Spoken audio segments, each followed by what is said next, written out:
So the biggest trend in the PR industry over the last couple of years really is the declining business model of journalism. Obviously, there's a market transition in media going on right now, and obviously with that amount of disruption in the advertising space, there's a lot of opportunity to tell stories in different ways because the traditional print obviously is having difficulty staying afloat. So the digital, the social, all of that is disrupting, and that's where PR has to play a major role.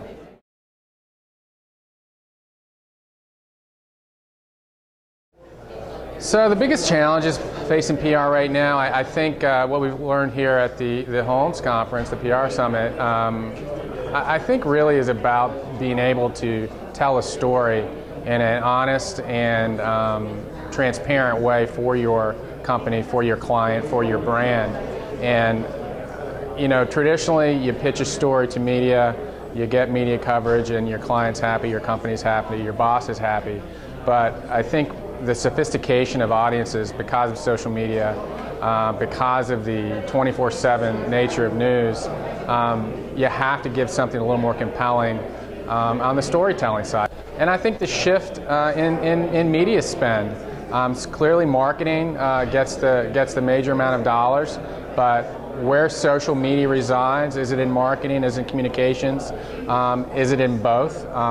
And likely it's a mix of, it resides everywhere, but who directs that, who guides that, who manages the conversations? I think that's something that we're all working through right now.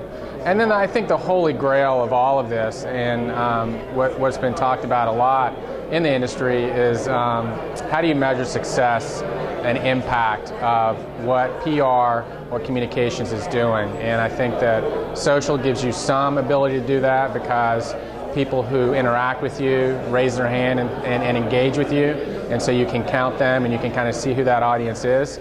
But getting the business impact and communicating that to your leadership, I think is more paramount as the money is in flux between marketing, communication, social media, etc. I think those are probably the three areas that are most intriguing.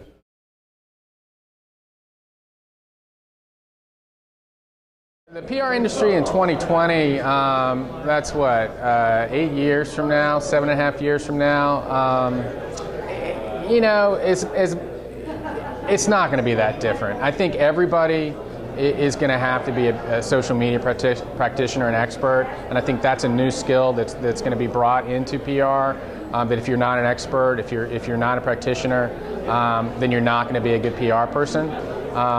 Your ability to create your own content, your ability to tell stories through your own platforms, because the traditional media platforms aren't necessarily going to be there. You have to start building those platforms now, building those audiences, and if you will, going straight to the people rather than through the media, because the media may not, as it exists now, be there for us to go through.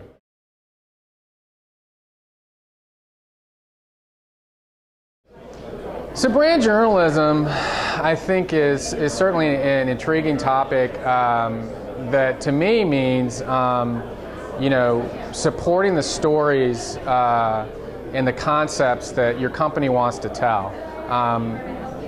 You know, as I was talking about before about going directly to your audience, you know better about your industry or about your company than anybody else does. And to tell a story directly to your audience through, you know, a PR person telling the story, through an executive telling the story, or through using a professional journalist who may produce that content for your brand, I think is something that is going to continue more and more. And so brand journalism, I think, is not replacing traditional journalism, and is not, you know, PR people are not, you know, going to call themselves brand journalists. That's not where this is going. But I do think that companies are going to still tell their own stories directly. They're going to produce their own content, and they're going to manage their own content platforms because they know their audience and know their content best.